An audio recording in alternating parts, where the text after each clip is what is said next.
સુરત શહેરના રાંદેર વિસ્તારમાં 20 વર્ષીય વિદ્યાર્થિનીએ આપઘાત વહોર્યો। નિકિતા પરમાર નામની વિદ્યાર્થિનીએ આપઘાત કર્યો। નિકિતા કોલેજના બીકોમમાં છેલ્લા વર્ષમાં અભ્યાસ કરતી હતી, પરંતુ અભ્યાસમાં એટીકેટી આવી જતાં ઘણા સમયથી હતાશ રહેતી હતી, જેના કારણે આપઘાત કર્યો હોવાનું અનુમાન હાલ લગાવાઈ રહ્યું છે।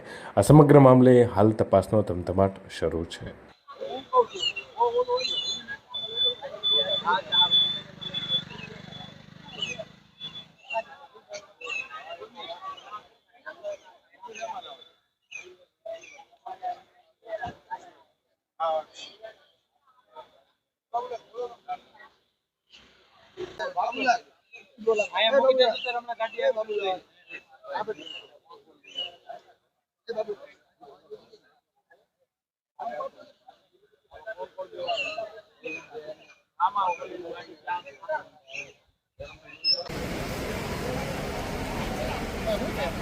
बस बापू शांति।